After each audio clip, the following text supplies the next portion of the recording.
सिंह साहब एजुकेशन में आप सभी का स्वागत है।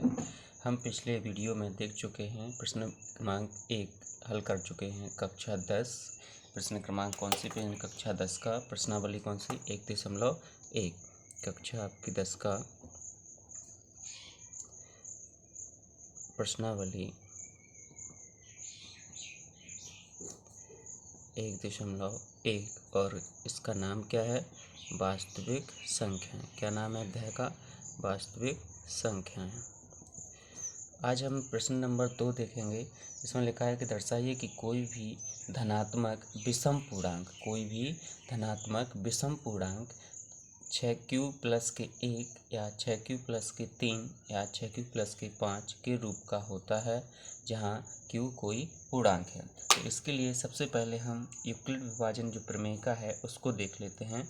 तो यूक्लिड विभाजन प्रमेयिका के लिए जहाँ पर कोई संख्या a धनात्मक संख्या a लेते हैं, कोई धनात्मक संख्या a लेते हैं और उसमें किसे b से भाग देते हैं, तो कुछ स्टेप करने के बाद हमारे लिए जो शेषफल बचता है वो क्या बचता है? r। और यहाँ पर क्या आता है? q। तो इसका प्रयोग करते हुए यूक्लिड ने एक प्रमेयिका बनाई, जैसे a बराबर b गुणित q प्लस के r के रूप में लिखा जाता है, या a बराबर bq प्लस r के रूप का लिखा जाता है। और जहाँ पर r छोटा या r जीरो से जहाँ r का मान जो होता है वो जीरो से या तो छोटा होता है या जीरो के बराबर होता है, किंतु किससे? b से हमेशा कैसा होता है? छोटा होता है। b से हमेशा कैसा होता है? छोटा। इसी का प्रयोग करते हुए यूक्लिड ने 6q प्लस के 1 या 6q प्लस के 3 या 6q प्लस के 5 के रूप का होता है। इसके लिए हमको हल करना है। तो सबसे पहले हम यहाँ पर मान लेते हैं, माना ए कोई धनात्मक पूर्णांक है। ये क्या है? ये कोई धनात्मक पूर्णांक है। तो b बराबर क्या हो जाएगा? b बराबर कितना हो जाएगा? 6। इधर देखो, यहाँ पर 6q प्लस के 1 6q प्लस के 1 6q प्लस के 3 6q प्लस के 5। तो जो q के पास में होता है वो किसका मान होता है? b का मान। यूक्लिड विभाजन प्रमेयिका से आप यानी कि यहाँ पर देख पा रहे होंगे कि जो q के साथ में होता है वो किसका मान होता है? वो होता है आपका b का मान। तो b बराबर कितना आ गया? 6। b बराबर जब 6 आ गया तो हम यहाँ पर यूक्लिड विभाजन प्रमेयिका से यूक्लिड विभाजन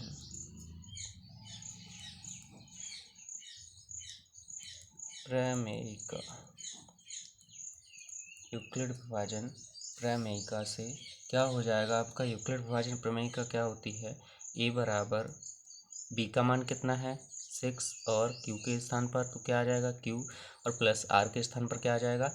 r। और जहाँ पर r जो है, r का जो मान है वो क्या, या तो जीरो या जीरो है या जीरो से बड़ा है, लेकिन किससे छोटा होगा? b से हमेशा कैसा होगा? छोटा। ये हम आपको पहले भी बता चुके हैं। तो यहाँ पर यानी कि जो जीरो का जो वो r का जो मान है वो जीरो से या तो यानी कि छोटा होता है, या जीरो से या तो बड़ा होता है या जीरो के बराबर होता है, किंतु b से हमेशा कैसा होगा? छोटा। तो यहाँ r बराबर कितना हो जाएगा? 0 1 2 3 4 5। 6 नहीं हो सकता। क्यों? क्योंकि b का मान कितना है? 6। b का मान कितना है? 6। और जो r होता है, r का मान या तो जीरो से बड़ा होगा या जीरो के बराबर होगा, किंतु जो b है b से हमेशा कैसा होगा? छोटा होगा। तो यहाँ पर स्पष्ट रूप से हम समझ पा रहे हैं कि b का मान कितना है? 6। और तो जो हमारा r का मान होगा वो b से कैसा होगा? छोटा, मतलब 6 से कैसा होगा? छोटा। तो r के जो यहाँ पर मान हो जाएंगे वो 0 1 2 3 4 5 आदि हो जाएंगे। तो a के संभावित मान कितने हो जाएंगे? a के संभावित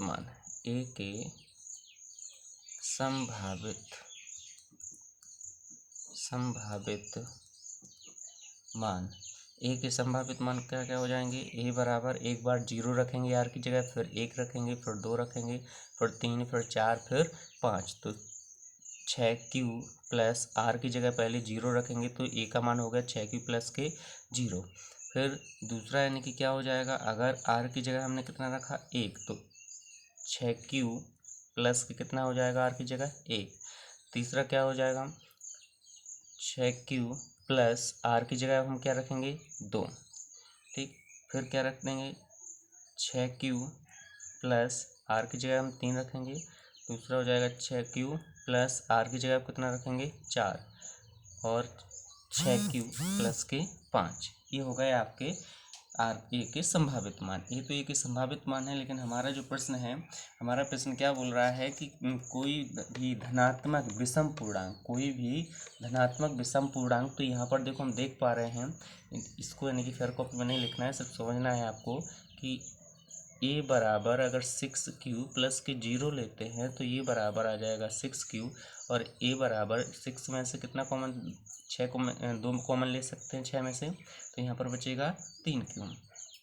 ये तो यानी कि ये बराबर 2 × 3q हो गया। अब दूसरा अगर ए बराबर 6q प्लस के 2 लेते हैं तो कितना आ जाएगा, इसमें से 2 बाहर आ जाएगा, यहाँ पर बचेगा 3q प्लस के 1। और फिर तीसरा अगर हमने लिया ए बराबर 6q प्लस के 4, तो यहाँ पर भी 2 बाहर आ रहा है और यहाँ पर 3q प्लस के 2 बच रहा है। तो हम देख पा रहे हैं कि इन सभी में 2 कॉमन आ रहा है और ये 2 से क्या हो जाएगा, विभाजित हो जाएगा। मतलब ये सभी समान है 6q 6q प्लस के 2 और 6q प्लस के 4, 6q प्लस के 2 और 6q प्लस के 4। ये क्या है, ये क्या है आपके, ये हैं सम जो धनात्मक सम धनात्मक पूर्णांक है। लेकिन हमारे लिए कौन सा चाहिए, धनात्मक विषम पूर्णांक। धनात्मक विषम पूर्णांक कौन से होंगे, तो यहाँ पर अतः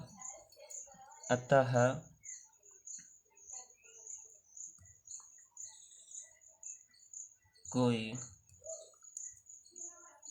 धनात्मक विषम पूर्णांकों, कोई भी धनात्मक विषम पूर्णांक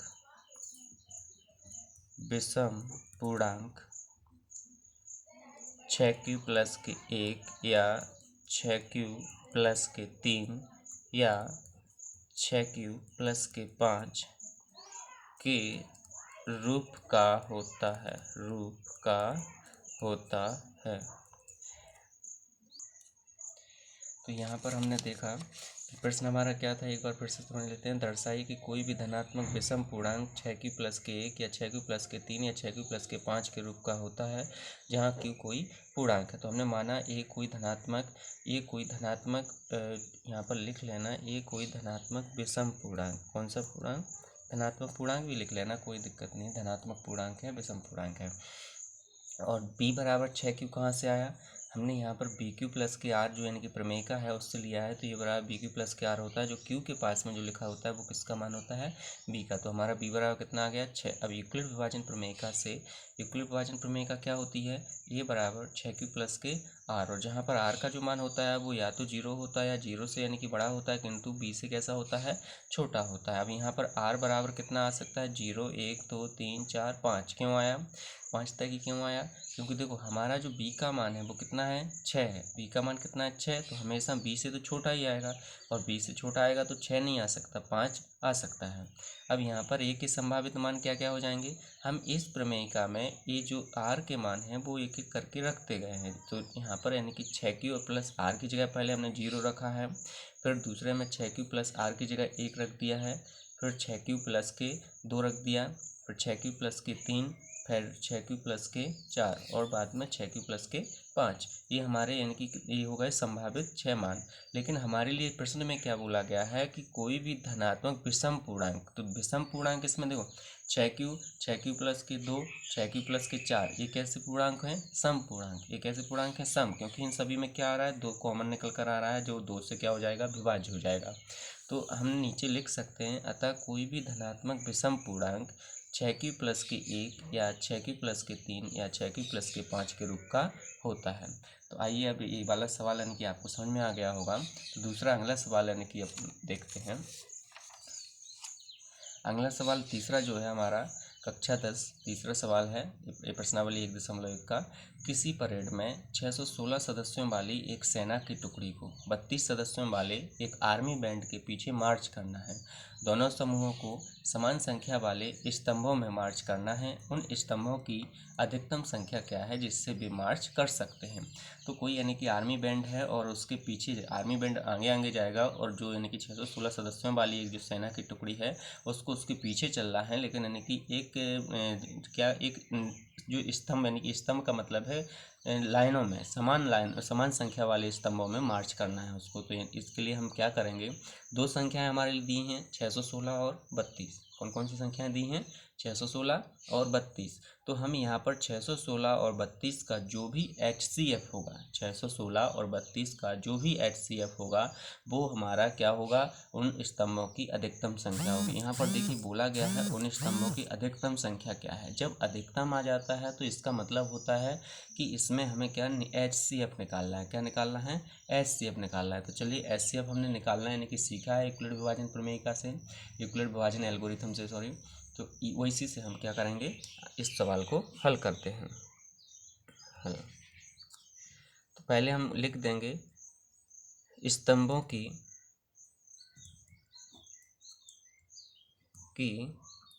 अधिकतम संख्या। क्या बोला है, स्तंभों की अधिकतम संख्या बराबर क्या हो जाएगा, 616 और 32, 616 और 32 का HCF, हाईएस्ट कॉमन फैक्टर, मतलब महत्तम समापवर्तक, महत्तम समापवर्तक। ठीक है, तो इसके लिए हम पहले देखो 616 और 32 हैं, तो इसमें से बड़ी संख्या कौन सी है, 616 है। ये हम बताते हैं पहले कि कौन सी संख्या बड़ी है। तो 616 क्या है, वो 32 से कैसी है, बड़ी है। अब हम 32 का भाग किस में देंगे, 616 में। 32 का भाग 616 में, तो पहले कितनी बार जाएगा, एक बार ही जाएगा। कितना आएगा यहाँ पर, 32, 11, एक के माने 11, 11 में से 2 गए, कितना बचा, 9। इसके यहाँ से यहाँ पर तो ये 4 हो जाएगा, 4 में से यानी कि 3, 4, 6 में से 4 गया, कितना बचा, 2 बचेगा। अब नीचे कितने उतारे आएंगे, 6। अब ये शायद यानी कि अगर 10 बार जाएगा तो 320 हो जाएगा। तो हम कितनी बार देंगे, शायद 9 बार चला जाएगा। ये 9 बार में कितनी बार में जाएगा, 9 बार। और 9 दूनी 18 की 8, 80 आई 1, और 9 30 27, 27 और 1 कितना हो जाएगा, 28। तो 288। 6 के माने 16, 16 में से 8 गए, कितने बचे, 8। अब इसके यहाँ से यहाँ पर तो 9 हो जाएगा, 8 में से 8 जाएगा, 0 बचेगा, और 2 में से 2 जाएगा, 0 बचेगा। अब हम क्या करेंगे, 8 जो यहाँ पर हमने पहले वाले सवाल में कर चुके हैं कि जो यहाँ पर शेषफल बचता है वो क्या बन जाता है, यहाँ पर वो बन जाता है आपका भाजक, और जो यहाँ पर यानी कि भाजक था वो क्या बन जाएगा, यहाँ पर भाज्य बन जाता है। तो भाज्य यहाँ पर आ जाएगा, 8 चौके कितना हो जाएगा, 32, और यहाँ पर कितना आ गया शेषफल, 0। जहाँ पर शेषफल 0 आ जाता है वहीं पर हमारी क्या होती है, भाग की प्रक्रिया पूरी हो जाती है। अब हम लिखेंगे यूक्लिड विभाजन एल्गोरिथम से, यूक्लिड विभाजन एल्गोरिथम से, यूक्लिड विभाजन एल्गोरिथम से जितने भी हमने स्टेप किए होते हैं उन स्टेपों को एक एक करके लिखा करते हैं। तो सबसे पहले हमने क्या किया था, 616 में भाग दिया था 32 का। तो ये हमें 616 कैसे मिला, 32 616 में भाग कितने का दिया था, 32 का। कितनी बार गया था, 19 बार, और शेषफल कितना बचा था, 8। यहाँ पर क्या, जहाँ आर बराबर नहीं है किसके, 0 के, जहाँ पर आर क्या नहीं है, बराबर नहीं है 0 के। ठीक है, दूसरा हमने स्टेप क्या किया था, 32। तो 32 यानी कि 32 क्या बन गया था, यहाँ पर भाज्य बन गया था, और 8 जो शेषफल बचा था वो क्या बन गया था, यहाँ पर भाजक भी बन गया था।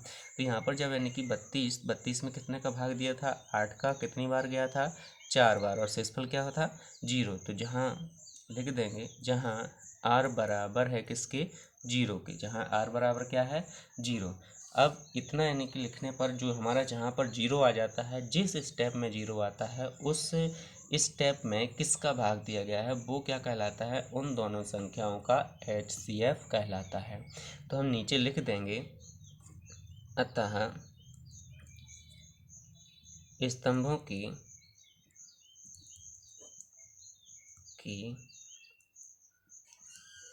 अधिकतम संख्या बराबर 616 और 32 का HCF। तो यहाँ पर कितना आ गया है HCF? 8। तो मतलब उन स्तंभों की अधिकतम संख्या कितनी हो जाएगी? 8। उन स्तंभों की अधिकतम संख्या कितनी हो जाएगी? 8। यहीं पर हमारा ये सवाल हो जाता है। तो यहाँ पर यानी कि प्रश्न क्या था? किसी परेड में 616 सदस्यों वाली एक सेना की टुकड़ी को 32 सदस्यों वाले एक आर्मी बैंड के पीछे मार्च करना है। दोनों समूहों को समान संख्या वाले स्तंभों में मार्च करना है। उन स्तंभों की अधिकतम संख्या क्या है जिससे वे मार्च कर सकते हैं? तो स्तंभों की अधिकतम संख्या बराबर, देखो यहाँ पर दो संख्याएं दी हैं और अधिकतम आया तो मतलब हमें HCF निकालना है। तो 616 और 32 का HCF, स्तंभों की जो अधिकतम संख्या हो जाएगी वो कितनी होगी? 616 और 32 का HCF। अब हम इसमें पहले ये देखते हैं कि कौन सी संख्या बड़ी है। तो 616 बड़ी है किससे? 32 से। अब हमने क्या किया कि 32 का भाग किस में दिया? 616 में। तो ये हमारा कितनी बार गया? 19 बार गया। और यहाँ पर शेषफल कितना बचा था? 8। अब वो जब तक ये विभाजन की प्रक्रिया हम जब तक करते हैं जब तक कि हमें शेषफल कितना नहीं मिल जाता है? 0 नहीं मिल जाता है। 8 मिला। अब 8 का भाग हम किस में देंगे? 32 में। जो पहले यहाँ पर रिमाइंडर था वो भाजक बन जाता है और जो यहाँ पर यानी कि भाजक था अब वो क्या बन जाएगा? भाज्य बन जाए। तो यहाँ पर क्या मिल गया हमें? 0। यूक्लिड विभाजन एल्गोरिथम से 616 कैसे आया है? 32 616 जो 616 है वो किससे आया है? 32 बार, यानी कि हमने क्या किया है इसमें 32 का भाग दिया था। कितना आया? कितनी बार भाग गया था? 19 बार। और शेषफल कितना बचा था? 8। क्या यहाँ पर 0 मिला था? हमें 0 नहीं मिला था, इसलिए हमने लिख दिया R बराबर नहीं है 0। अब दूसरा स्टेप हमने क्या किया था कि जो 32 जो यहाँ पर यानी कि भाजक था वो भाज्य बन गया और जो यहाँ पर शेषफल रिमाइंडर बचा हुआ है 8 वो क्या बन गया है? भाजक। तो यहाँ पर 32 बराबर 8 का भाग दिया था, 4 बार गया था, 0 यहाँ पर शेषफल आया था जहाँ R बराबर कितना लिख दिया हमने? 0। अतः स्तंभों की अधिकतम संख्या कितनी हो गई? 616 और 32 का HCF। ये कितना आया है? 8। यही हमारी उन स्तंभों की अधिकतम संख्या होगी। याद रखना जहाँ पर अधिकतम संख्या वो अधिकतम इनकी संख्या अधिकतम शब्द आ जाता है वहाँ पर ज़्यादातर हम क्या निकालना पड़ता है? HCF से ही निकालना पड़ता है। तो अगर आपको ये वीडियो हमारा पसंद आया हो तो लाइक और सब्सक्राइब करना ना भूलें और बेल आइकन को दबा लें ताकि हर एक नोटिफिकेशन आपके पास में पहुँचता रहे।